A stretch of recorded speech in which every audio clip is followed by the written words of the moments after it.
from a kind of surprising or interesting point, I just think the evolution and how it's growing quite quickly, both on the businesses. Obviously, you see many sectors in the charging, just like oil and gas, utilities, all of these retailers all converging on one space is quite rare. And then you can sort of think of the EV as like, oh, it's a battery on wheels, but actually there's still a lot of technology playing out.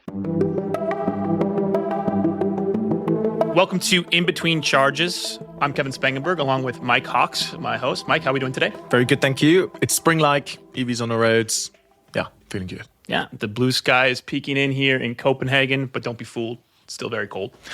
We're not fooled. But really looking forward to the conversation that we have today. We get to speak with someone whose work I enjoy quite a bit from Bloomberg. His name is Ryan Fisher. Ryan is an analyst for electrified transport at Bloomberg NEF in London. He covers the technologies and corporate strategies surrounding the electric vehicle and charging infrastructure markets. And Ryan has done a lot of great work recently across quite a few topics in our industry that we'll touch upon today. So Ryan, welcome to the show. Thank you. Great to be here. Really glad you're here today with us. Start off, Ryan, maybe you could just briefly describe how you got into the EV charging space initially, and maybe one thing that you really find fascinating about this space as you continue to work in the industry. Yeah, sure. So started on the grad scheme at Jaguar Land Rover, probably about 10 years ago now, and then slowly worked my way into doing more on EVs, charging infrastructure. At the time that they were looking at where they could basically move from petrol vehicles to electric vehicles. I was involved in some of those programs and the iPace and things like Second Life batteries and building charging infrastructure on site. So quite a few areas, got to know the automotive industry and understand a little bit more about charging. And then I moved down to London and got this role at Bloomberg NEF. So about 5 years here looking at various aspects of the industry, what's happening with the technologies and the companies in the space. And from a kind of surprising or interesting point, I just think the evolution and how it's growing quite quickly, both on the businesses. Obviously, you see them many sectors in the charging, just like oil and gas, utilities, all of these retailers all converging on one space is quite rare. And then you can sort of think of the EV as like, oh, it's a battery on wheels, but actually there's still a lot of technology playing out and different companies. And maybe we'll talk about that a bit today as well. Let's just dive right in here. We'll start off maybe talking a little bit about investment in the EV charging infrastructure and EV charging space overall. This is a pretty new industry, relatively speaking, right? The oldest companies, CPOs and charging companies are maybe roughly 15 years old, for the simple fact that 15 years ago, there was no need for EV charging infrastructure because there were no EVs on the road. But now as EV adoption really picks up, especially in Europe and in China, you're seeing a lot more money pour into this space. We at Monta were recent recipients of a good chunk of this money. We raised 80 million euros in our Series B, announced a couple of months ago, but we're obviously not the only ones receiving money. So maybe you could talk a little bit about some trends you're seeing in the space from the private markets to the public markets. Where is this money going to? Are there clear types of companies that are winning out and getting the money? Have we seen any consolidation happening? Kind of what are your thoughts there?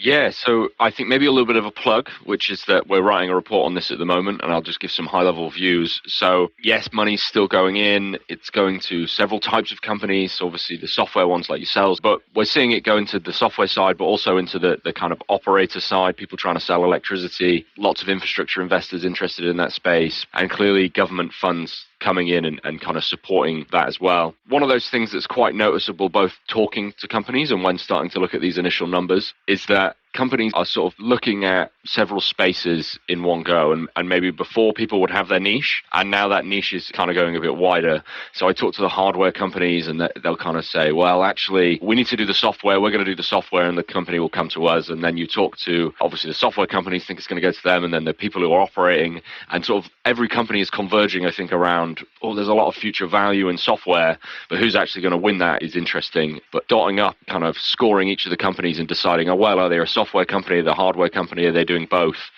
It is interesting. Trying to kind of clearly map that can be challenging, right? Because a lot of companies sit in a lot of different areas in this space, from the hardware to the software to the management to the grid and everything. And it's a clear mapping of what companies are doing can be a difficult task. I think also because they're trying to map themselves to customer experience, but then the customer experience is charging across a whole different range of use cases at home, at work, on the go. And so very quickly as a company, as a charge point operator, you see an opportunity to essentially own the customer journey in different parts. So Fastned, maybe it's a company that we'll talk a little bit about later. They've recently won a new bid to set up a number of charge points across various transportation networks, the 10T network in Europe. And what they're also going to be providing is toilet services, coffee, sandwiches, everything else, which is a very different business to setting up, installing, and running charge points. Yeah. Yeah, so kind of adding on the different revenues is becoming part of it. We do a summit in San Francisco every year, and we put polls up to kind of keep the audience involved. And one of them this year was like, where do you think the most profitable area is going to be in the EV charging value chain? And something like 60 to 70% of the audience said charging management and energy management, basically. So I think a lot of companies interested, and I suppose trying to crack that as well is hard. But it does seem like a lot of people are bringing the petrol station, gas station mindset into this approach, right? And in those cases, they make very small margins on the petrol, right? You're making the money on the snacks and the drinks and whatever else you're selling at the station. But it seems like in charging, some of these companies are making pretty good margins. You can make 30 to 40 cents a kilowatt hour, like a margin, right? And okay, then that's a lot different than the few cents that these gas operators or petrol station operators are making. But I think you're probably pretty knowledgeable crowd in San Francisco is right when you talk about the energy management and the other opportunities that come with connecting so many assets to the system. And maybe, can you share any kind of thoughts around what VCs are really looking for in this space? Because I guess one is, yes, strong business model and very deep in understanding your current segment, like fleet providers, for example. But perhaps another big part is how easily a business can basically diversify, because we are in a very new industry. We are in a very new market. There's no benchmark on pricing. There's no real high volume cases of highly successful business models that have really generated a repeatable profit and return. You know, ChargePoint has been a company that's been around since 2014, 2015, when it started setting up its charge points. Earlier than that, it recorded double percentage growth, almost tripled 3 times from 2021 to 2022. And now their share price is just absolutely tanking. So it's really hard to, I think, make the bet on those companies because it is so diverse. I mean, do you have any feedback on that or comments from VCs? I think some of the VCs are already invested in this space. Obviously, I can't talk to all the VCs, but some of the ones that I talk to, and they're trying to figure out where is it going right and where are the challenges occurring. Obviously, you point to ChargePoint, but other businesses struggling with those. Some of the reason seems to be kind of gutting of subsidies in certain markets, and kind of that made it challenging for a few of these companies because they'd already supplied maybe to distributors and things like that. You see that in a lot of the investor presentations. But there are companies doing well, and it's trying to figure out, well, why are some doing better than others? So Kempower, Zaptec, they actually showing positive profit margins already. So this thing of like, can EV charging companies be profitable? Well, some of the hardware manufacturers are. And maybe that's because they got in at the right time. So you see some of the companies have big write-downs because they've produced a certain technology and they're moving to the next one, and they've kind of got all of these either components or boxes that they've made that they now can't sell because they're moving to the next version. Or Kempower, maybe they came into the market at the right time with the right product. They didn't have the kind of old stuff to think about. And then I'm not 100% sure, but kind of working around some of the thesis of, well, why is Zaptec doing better? Is it because their manufacturing is more outsourcing it and then other people are vertically integrated? And we're sort of looking into that in more detail for an upcoming report as well. If you find the answer, let us know. We'd like to know the answer too.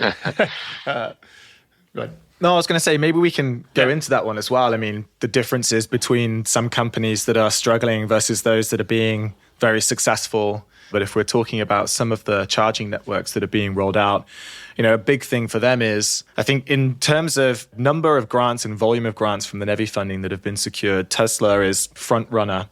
And they confirmed something like 17.4 million to set up 41 charging stations. So that's actual sites. And then each of them has somewhere between 4 to 8 individual charging actual units. And then double that, it's the double volume of sockets that's there. And the next kind of company, I guess, kind of coming in, it was, I think, Oklahoma New Energy or something. And they got a grant of 30 million to set up 37 charging sites. So Tesla has somehow created this model where they can set up charge points very quickly, very easily, and very cheaply. And as a result, when they're going in for public funding, just really undercut the rest of the market by a huge margin.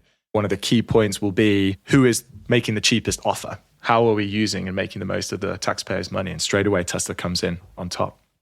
But over here in Europe, Ryan, I mean, Tesla has a lead in terms of public charging stations, but it's not nearly as lopsided as it is in America. So could you maybe discuss a little bit why that might be? Is it the setup in different European countries and how there's a bit more diversification over here? There are big charging networks over here that can rival Tesla and provide a pretty good experience as well. Yeah, we produced a chart recently that was basically showing of the kind of ultra fast chargers, those 100 kilowatt plus, which companies are kind of owning those as a percentage of the network. And in Europe, you've kind of got Tesla as the leader, and then the top 5 companies after that combined have the same amount of chargers as Tesla. So that gives you some flavor of their lead.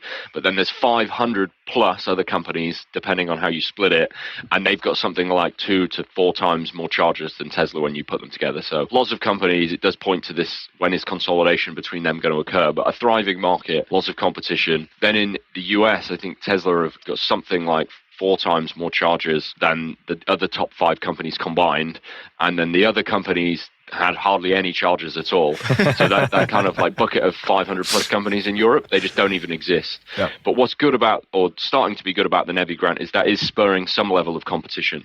So we've counted something like 50 winners so far. So at least there are new companies coming, but no doubt whilst Tesla have talked about the walled garden and like, oh, we don't want this, yada, yada, actually they have got it in the US, and it's put them in a kind of really strategic position. I mean, there was a post the other day from Ford, the Ford CEO, he's putting his Ford picture in front of the Tesla supercharger. Just think how many CEOs would post a picture of their main rivals' branding on their own. Such a great experience. Really beats our own network that's being rolled out. So much better than anything we could do. Maybe they could, they'll have a comment about Electrify America. That might be as far as it goes.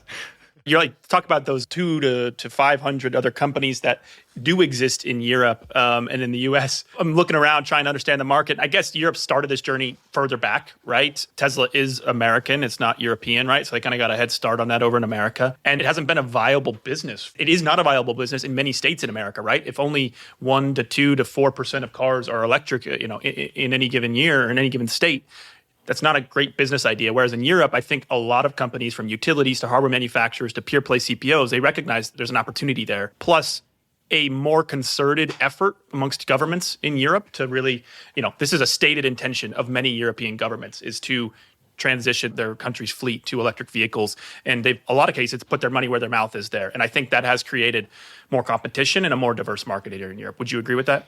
Yeah, and I think what you're starting to see in the US is a change, though. So EVgo, one of the limited networks out there, was 191% energy demand increase last year. And I think that, I don't know what the network growth was, but something like 30-40% network growth. So it gives you an idea that demand is increasing. And the reason for that is there's other vehicles. So like in Europe, Tesla doesn't account for as high a percentage of vehicle sales as it does in the US. I think go back to 2020 of the battery electric vehicle sales, Tesla was at 80% of it. And last year, 2023, non-Tesla sales were like 45% or something like that. So we're seeing growing sales of cars that aren't Teslas, which kind of helps to derive demand elsewhere, or did before everybody chose to go to the Tesla adapter. And maybe that will slightly change that story.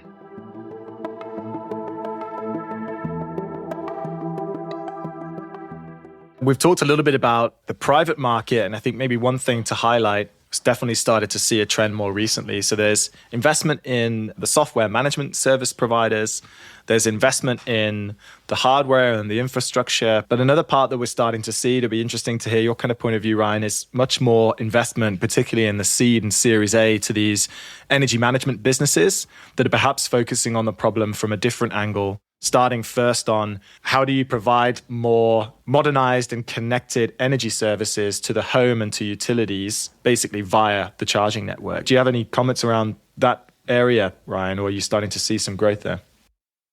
Yeah, I think what we've seen, and maybe some of the points that I'll make are a bit anecdotal here, but interesting. When you look at the energy management companies and what's happening with the software space, you kind of got companies that started in different buckets. And as I said, as you start, when we're analyzing them now, everybody is slightly overlapping. So a lot of people competing and trying to add feature sets to the ones that they don't have. This kind of space in the home, I think, will become bigger and bigger. And this is just a personal few stories, but it's not quite there yet. And when you see what's happening, you can see why this is going to be such a big space. I often get advertised for like EV tariffs at home, so cheap energy in the evening. And if you read the comments on those, sadly enough I do, you see a lot of people say, actually, I signed up for this great Octopus EV OVO energy tariff, and in your head you think, this is brilliant. But people say, actually, I didn't get the meter for months, or I signed up for this tariff and it didn't quite work. So I think the vision is certainly there and a lot of companies interested, but the actual execution at the moment still has a little bit further to go, and then you add into that hundreds of solar mechanisms and hundreds of heat pump mechanisms, you can see why it's a brilliant opportunity. And my sense is that it's a bit of a waste to get over the line. Yeah. We did an episode maybe a year ago with a company called eNode. They're from Norway, and they're making a play for, to be that API that connects the home devices and everything. And we had a great conversation about how there's a lot of different companies competing for the home, right? And that connected home, and as it's connected to the grid, and you've got your charger, you got your solar panel, you got your battery and everything. And what's the way in, right? Is it going to be 4 different services that are connected in there that are taught, or is there going to be like one kind of interface that the customer has that then like interacts with all of those pieces? One small anecdote from our Series B raise, Ryan. We were sitting in this room right over here with some investors from a pretty big VC fund, and they almost solely focused on home charging for us. They're like, okay, how many chargers do you have connected to your platform? Okay, and what's your breakdown of customers, and how many of those are in the home? And I was like, I'm sorry, can I ask you why your focus is so much on how many home chargers we have connected to the Monte platform? And she's like, that's it. She's like, that's the game, basically. We need to be in the home, and our valuation of you as a company is really dependent on how deeply you're going to be integrated in the home and how many that's going to come through these home chargers and everything. Whereas some might say, okay, how many DC fast chargers do you have connected to your platform? And I suppose the model for the DCs is maybe a percentage of cost per year. I don't know, 5% of the charger per year or something like that. So home charging for the user just using the mobile app at the moment is completely free, because also the part for us is the adoption barrier to purchasing an EV is already quite high. And then also having to download all the other different services and have also all these other different networks and RFID cards in your pocket just makes it much more challenging. To provide a little bit more context on that home charging piece is customers do pay often like when it's bundled into another whole service, right? So our big customer here in Denmark is a utility / internet / everything provider, and they bundle it in, right? And then they attach a subscription to it. So it's called Norlys. Our customer is the utility who is then reselling it, right, to the end customer who's willing to pay because EV charging is included as part of their whole package, right? If this is all done well, from a consumer's perspective, you can drive the cost down. We've been looking at bidirectional charging in a bit of detail. If you can get the right tariff, if you can attach solar, if you've got V2G, maybe that means you can absorb more cheap energy at the right times. So all of these layers, from a consumer perspective, drive the cost per kilowatt hour down. And then obviously that margin that you can make for the software goes up. Definitely. Yeah. But quite complicated. Yeah, I think that's maybe why the conversation, whenever we're talking about investments and organizations here, it always goes down to the energy side, because that's where the biggest market is. And it's also the market that needs to be changed. You can imagine a future where utility companies are offering this tariff and this service rate. And if the customer is able to prove that they have a set number of solar panels and a bidirectional charger, perhaps they could actually provide that energy at a 0 rate tariff. I think it can all change depending on taxes, but basically anything you consume on the heat pump is a certain price. So there's no time of use element to it, which works, I think, reasonably well. So I think that it needs to be potentially more increase on tax on gas and maybe less on electric, and that conversation is probably going to increase because all of these targets around things like heat pumps and how we can roll out not just heat pumps, but more of the EVs and how that ecosystem might work together is a bit contingent on the price actually making sense for consumers. So, Ryan, you wrote an article back in the fall entitled Amazon has EV charging operators in its rear view mirror. And the crux of the article was basically that charging operators are really starting to pick up in terms of the amount of energy that they're delivering, with Chinese charging companies especially starting to deliver thousands and thousands of megawatts and gigawatts, actually, even. Is this this utilization, increased utilization, is it kind of purely a numbers game, I guess, right? And then you just have to wait for EV adoption and EV share of total fleet to kind of reach a certain percentage, and then you can really see it start to take off? Or is there more to it, right? And it's just a matter for each market to kind of get to that point. And if there is that point, what is it? And what kind of business are you seeing being built around the big public charging operators? So public charging operators in a US and European context are kind of small fry. I imagine slightly annoying consumers for utilities. They got lots of points in various locations with lots of meters, and they're not really delivering much energy demand. And in the past few years, that has really upticked, and we think it will go a lot further. And the China example is good because it shows, okay, where can this go? So last year, I think China was somewhere like 32 terawatt hours of energy was delivered from all those public chargers, which is more than the whole of Ireland. Earlier I said, EVgo went up 191% between the years. In the US and Europe, compared to sort of the Chinese operators, some of them are like, 2,000 to 3,000 gigawatt hours a year. The US and European operators seem to be sort of the bigger ones, 200, 300 gigawatt hours a year last year. So kind of a 10x difference between the biggest US and Europe ones and the Chinese ones, partly driven by a bigger fleet in China and partly probably driven by home charging being less prevalent, more apartment buildings, etc. The dynamic in China that's interesting, and is also seemingly coming to Europe and the US, is that the DC charging is cheaper than the AC charging. So Really? they seem to have driven the cost of installing the chargers down, and the utilization of those chargers is probably increasing to a level that makes it more economic than the slow ones. And we see some of this in our price survey. And obviously you pointed to Tesla earlier, who seem to have huge cost advantages on installing the fast ones. They're doing things like prefabricating the design, putting in concrete, installing that on the site as they go. So we think that there's some cost declines there, and just the throughput of energy we think is going to keep increasing because the fast charging capability of the vehicles is going up. And it's only really going one way. I read this a little fair bit on like LinkedIn or something, right? As people talk about the difficulties of making a charging business work, and especially in America, right? Are they correct when they say this is just really hard to make this profitable right now? And would you just preach patience to them and say it'll come, right? Or is it, do we really need government money and incentives to really bridge that gap right now as to cover those upfront costs and help them kind of get to a point where utilization reaches at a level where they can build a profitable charging business? I think there's different market dynamics going on depending on where you are in the world. Some of the charging operators, you see like these big fundraising rounds are kind of saying behind the scenes, actually, we don't need loads of government funding, but we need the grid operation and the grid connection sorted in a timely manner. I think some of them are finding it challenging where they agree a fee, maybe with the government has put some funding out, they agree a network, and then they go out for the land that's in a radius that the government said they wanted it, and the landowner now knows loads of people want my land, so then the price of the land, it only goes one way as well. So some of the business assumptions are changing, which makes it more challenging. Some of the metrics, though, appear positive, but I think that there's differences across the network. So you highlighted kind of gross margins on Fastnet. I think you said 40 cents per kilowatt hour, but I think it's something like 60% gross margin. Tesla say they're working on a 30% gross margin, or Elon Musk tweeted at some point in the past couple of years that they wanted a 30% gross margin. Not all businesses are managing to do that, though. And I think you'll start to see which ones have managed to get the right locations in the right space, particularly with all that competition in Europe. And obviously the different sectors coming in, traditionally in the kind of fueling sector in the US and the UK, the supermarket gas stations deliver twice the fuel on average than the kind of independent ones that aren't on a supermarket. Some of them are showing EBITDA positive. I don't think we've seen any operators show a positive profit margin yet, but I think this year we might see a few. So Fastnet is pretty much EBITDA positive, depending on how you look at the metrics. BP ex-CEO in the investor presentation last year was saying basically EBITDA positive in both Germany and for their Chinese network that they've got with Didi. So yeah, there seems to be definitely signs that this is heading in the right direction, even if it's not quite there yet.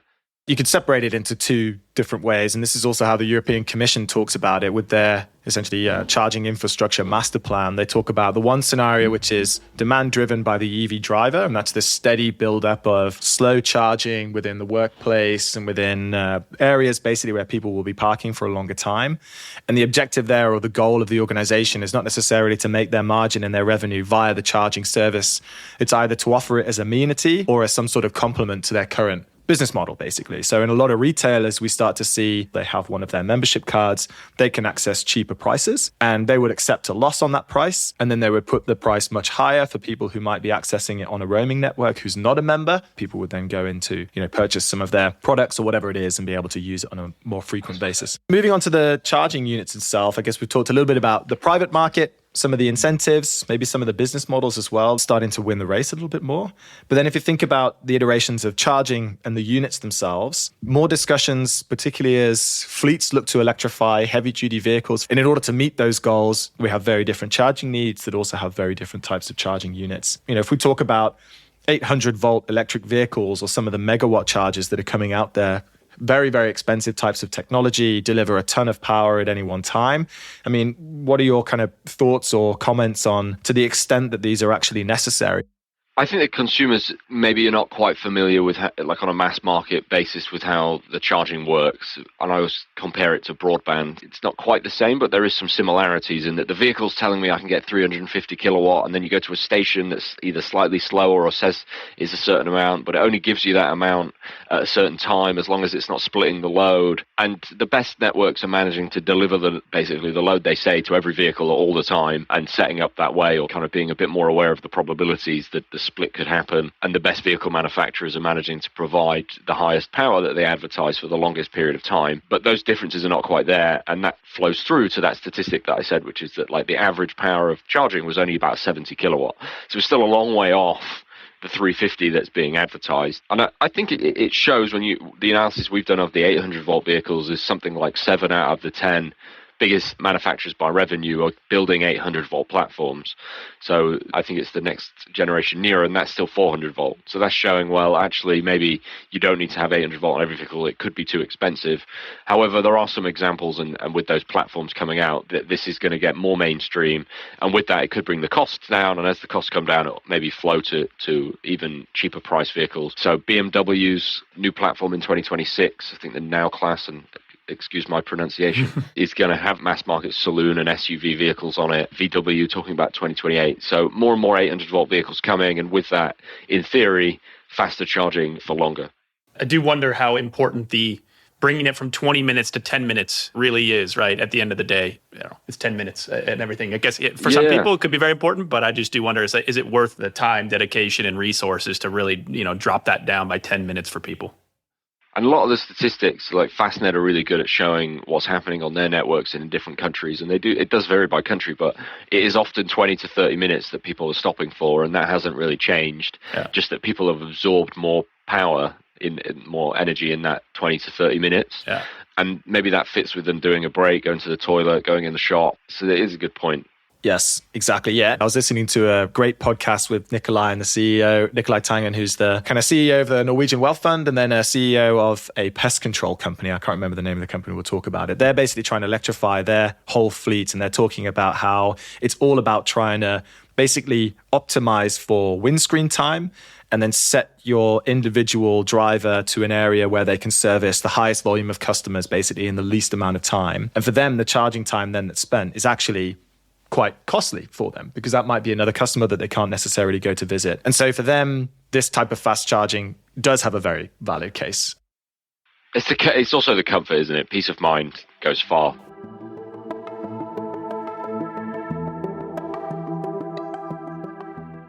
I want to ask you maybe about battery swapping, Ryan. It's not really here in Europe a little bit. NIO is opening up some battery swapping station here in Denmark, actually. But it's only really happening on a large scale, and large is maybe relative, in China, right? And I was chatting with my brother the other day who just bought an EV, bought a Tesla. But he was like, well, I thought that the battery was the most expensive piece of the car, and that's the part that all these manufacturers are struggling to bring down the cost is the battery, right? And I think that is true. And then he's like, but wait, now that in China, they're just swapping out this really expensive thing. He's like, do I just go and swap a bunch till I get like a best one and then resell the car? Like, how does that work? And I was like, I don't know. I haven't really seen it. So how do we see a future for battery swapping at a large scale in Europe or America? Or is this going to stay confined to kind of certain use cases? It seems largely like a China story, and some of the statistics shocked me a little bit. So 4% of the battery electric vehicle sales in China, so my colleague Simi in Shanghai did a report on this recently, 4% of the sales were passenger electric vehicle ones were battery swappable, which I thought was quite interesting. 4% sounds small, but it's still a few 100,000 vehicles. Obviously, China's selling millions of vehicles every year. And from those vehicles, and if you look at NIO, the swapping stations are actually delivering quite a lot of energy. So I think I gave something like 200, 300 gigawatt hours a year for the biggest charging networks in Europe. Well, it looks like last year, NIO delivered something like 500 to 600 gigawatt hours. So they delivered about twice the amount of energy from their battery swap network as anybody else. So that shows there is some scale to it. If you were thinking, Ionity is really successful, or all the ENBW, well, it seems like NIO is actually managing to deliver quite a lot of energy. People are turning up kind of once every 7 days. So it looks like they're sort of using the battery swap station like you might use a petrol station. It's a little bit unclear how it's all going to pan out with the battery itself. So the big fear is like standardization, and having worked in an automaker that was looking at their batteries across different vehicle platforms, it seemed like every vehicle wanted a different type of battery with a different chemistry, and it just, that standardization looked problematic. So not only have you got to do it within one automaker, you've got to do it across multiple. NIO has recently made deals with several other automakers in China, so maybe they could make it. I've been to their station in Utrecht, and as you say, one coming up near you. The only other companies in US and Europe that we've looked at in a bit more detail is Ample. What they're trying to do is break out each individual same size module and then design that into the packs of the different vehicles. So that's quite interesting. And they've got some stations set up in San Francisco and I think other regions. One of the other spaces that we're looking at is not just passenger vehicles, it's commercial vehicles. So there's some cool videos. And if you Google like heavy duty truck in China, battery swappable, I can't remember the exact statistic, but quite a high percentage of the trucks are now actually battery swappable. So maybe useful for closed fleets as well, not just passenger vehicles. So some of the major auto manufacturers are kind of making a bet, but it seems like it's an early stage investment to maybe hedge bets a little bit with the current network and their platforms as well, and maybe a side investment to also test out more modular platforms. But I think the other part, which is really interesting for battery swapping, is about how the battery is the most expensive part of the car. And if you think also about those costs, then they have to be passed on to the individual. But what NIO has done is basically separate out the price of the vehicle up front from the actual battery itself. And so now you basically you buy the vehicle, but it's battery as a service. And you pay a monthly subscription for that battery. And that includes basically your swapping and the energy in part of it as well. And that brings down the total cost or total upfront cost by about $10,000. So it also kind of pushes OEMs to diversify their business model a little bit, and that makes it much more attractive then to consumers. If you can prove that the range anxiety that's not already given by a lack of reliable charging infrastructure is then not, completely substituted with a lack of accessible battery swapping stations, basically. And it could affect the residual value, right? Yeah, exactly. I think that's right. Like, how complicated is that as a second consumer to actually buy it? I think some of the European OEMs or the CEOs of the European OEMs, they're realizing that they're probably going to struggle to compete on price with the Chinese, but on an upfront basis. But maybe with their leasing offers, they could undercut them or get to a similar competitive level. Yeah, definitely. I don't know whether battery swapping then just muddies the water a bit more for them. Yeah, and then I think second, third life, what do you do with those batteries, right? If you go in and you get your battery swapped and then suddenly it's at 70% capacity than the one beforehand, I mean, that's stressful in itself. And then also the OEM remains consistently responsible for these batteries, and they have to also then build a whole recycling pathway to be able to put that into their second and third life, or try to create some method of proving that a battery is still reliable and of a high quality, right? And when I went to one of these stations, the one in Utrecht, you were in the car, you pressed a button and it like reverses into the station, but you're physically in it. Yeah. So it was 2 minutes, but then when I'd finished, I didn't really want to then park the car and get out again. I'd want to just drive off. Yeah. So then how does it not fit as well with the retail model? Very true. So like in the petrol station, I always think, well, why don't they all make it contactless? Like, it's kind of annoying that I have to go in the store, but obviously they want you to go in the store. Yeah, so that's true. I got this sweet deal on a new Neo or a used Neo. I'm like, dang, it doesn't have a battery in it. No, you have to get a subscription model for the battery. Yeah, exactly. Oh, okay, it's an extra. So you pick it up at the battery swapping station and then you get the new one and off you go. It's everything as a service, right? I must say that the actual station was brilliant. It did it in a couple of minutes. It kind of, you hear it sucking the bolts out the bottom and it goes in and off you go. It was impressive. Maybe a quick bit on vehicle-to-grid technology, Ryan. We hear a fair bit about this. It gets a lot of buzz, right? Everybody says, it's going to, we're going to have neighborhoods full of batteries powering homes and sending power back to the grid. You hear of a few pilot projects going on in the UK, some pilot projects in the US. Where do we kind of stand, and what are the kind of barriers to making V2G a reality? So the automakers are adding it en masse, almost to the point of it being a competition as to who can talk more about the fact that they've got some sort of capability. Electric conference last week in Brussels, they had Hyundais around. Renault is saying, buy the Renault 5, and actually we've done some commercial stuff, and the details are still a bit to be hashed out as to how that works as a consumer. But that's interesting to see it go from more pilot to production, and clearly gets rid of the will the vehicle or won't the vehicle have it? It seems that the answer is yes, the vehicle have it. One of the bigger problems is, can you buy a charger for an economical level with a service that matches?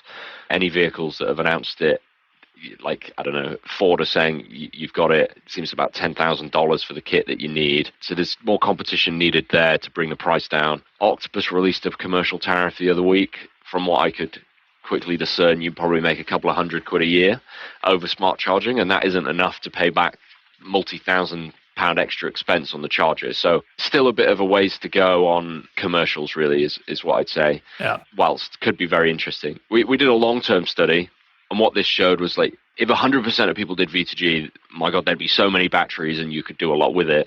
But from a commercial perspective, you'd saturate the market. So there's almost like it seems to be a perfect point maybe somewhere, it's hard to say, but we did like 2 scenarios. One was 50% of the vehicles and one was 12.5, and 12.5% of vehicles doing it looked more feasible than 50% because your value just reduced so much at 50% because it was just the batteries just flooded the entire market.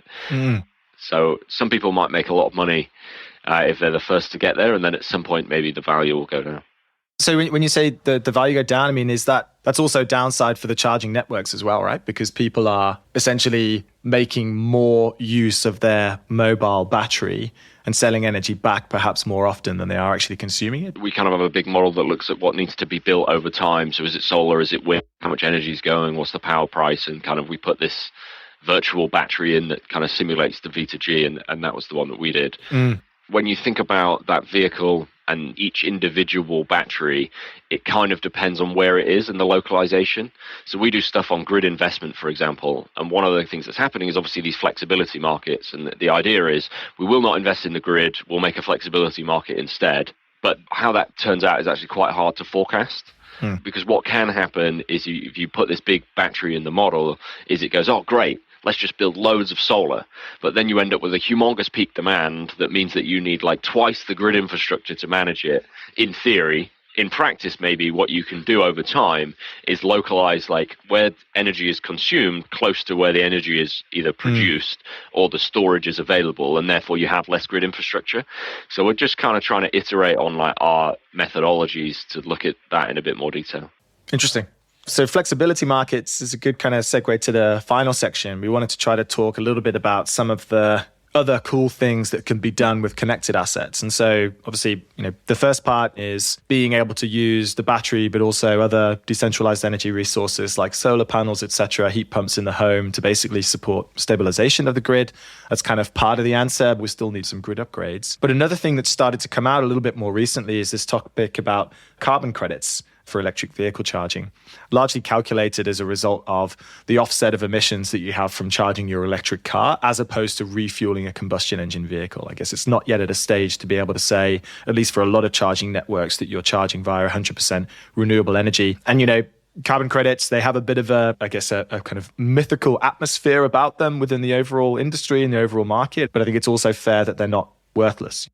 So carbon credits are incredibly confusing, and I don't pretend to know everything about all the different levels. One of the things that we wrote on was these, what they call baseline and carbon credit mechanisms. The LCFS, the low carbon fuel standard in California, is kind of the best example of this, but they're rolling out into many locations. What they're basically doing is saying if emissions are above a certain level, you generate deficits. If they're below that level, you generate credits, and those generating deficits have to pay the other person, and the target in theory gets more stringent over time. The LCFS was about 5-6 billion last year. It was somewhere like 10 cents a kilowatt hour. One of the problems in California has been that the supply of credits has kind of outstripped the number of deficits.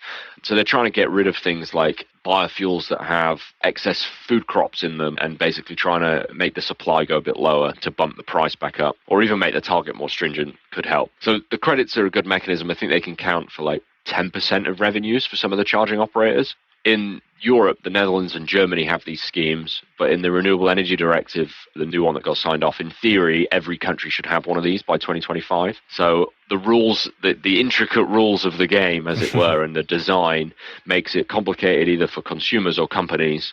I can see it being a bit of a mess. However, high level, a lot of money could actually come out of this, and not only will it reduce the price of electricity, but in theory it will increase the price of petrol as well, which makes the TCO better for companies. So I think they're pretty good positive drivers for the EV industry. I also think it can be used to prove that you're buying zero emission energy, and because of that you can then get more credits. But some companies behind the scenes tell me I'm not that bothered about the power purchase agreements, so difficult to say how important it will be. Yeah, exactly.